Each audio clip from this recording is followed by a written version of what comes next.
Mr. President, this year our nation will celebrate its 250th birthday. 250 years in which our country has built on the foundation that is our Constitution.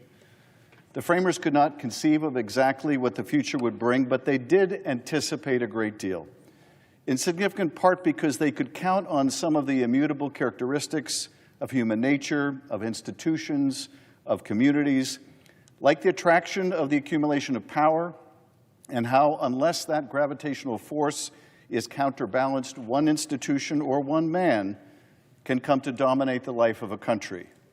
One power in particular concerned our founders, and that was the power to make war. They had seen and been the victims of a monarch who had used the power of war against them, and so they made the radical decision, so contrary to all the precedent at the time, not to invest such a vital attribute of state sovereignty in the executive, but to grant the power to declare war to Congress. In April 1798, a future President, James Madison, wrote to another future President, Thomas Jefferson, underscoring the danger and the decision. He said, "The Constitution supposes what the history of all governments demonstrates is that the executive is the branch of power most interested in war and most prone to it.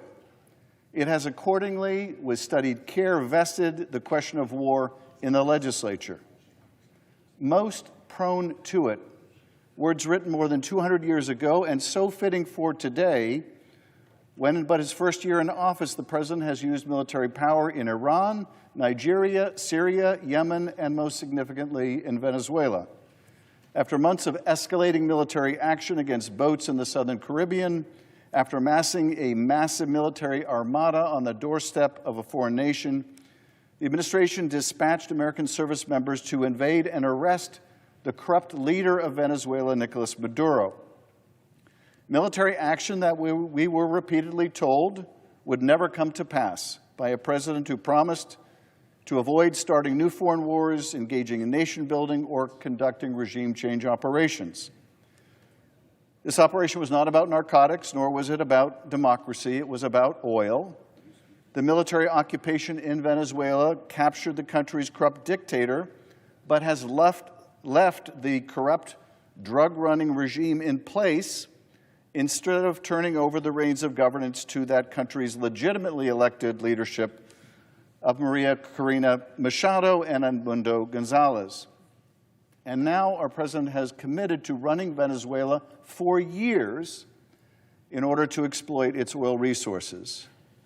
Today we have the opportunity to exercise the power bestowed on us by our framers to authorize the use of force or to decline to do so, but to reassert some constraint on an executive grown too fond of the use of military power. We took the first step last week when a bipartisan majority of this body voted to set before the Senate a war powers resolution on Venezuela. That was a strong bipartisan signal that this chamber was unwilling to let the war powers of this body atrophy to the point where they are no more substantial than air. Now we're on the precipice of that debate, whether we should again risk the lives of our service members to procure access to another nation's oil, and the American people should see us weighing that cost. The President has threatened the possibility of additional strikes in Venezuela if Venezuela does not, quote, behave.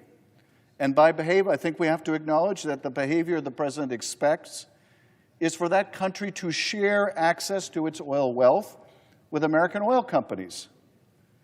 Now, many of those companies are dubious about investing in Venezuela. Some believe it would take years or more than a decade to make that profitable. Whether it makes good business sense to them is their decision. But whether we use the military might of the United States of America to safeguard their investment is our decision. And I say it is not worth risking the lives of our troops. There are some deeply important questions as to the use of American military power that are implicated in this debate, questions that deserve answers. Will we see years of American gunships parked off of Venezuela as part of some new amorphous Dawn Road doctrine? How do we expect to run another country of more than 20 million people? Will U.S. forces be used to protect oil infrastructure in Venezuela? Will our president continue to stand by the illegitimate regime that Maduro's capture has left in place? Or will we support the outcome of the last election in which Maduro's opposition was triumphant? Are we better off spending the nation's time, our nation's time and taxes on Venezuela, or should we spend them at home to bring down costs and address the affordability crisis?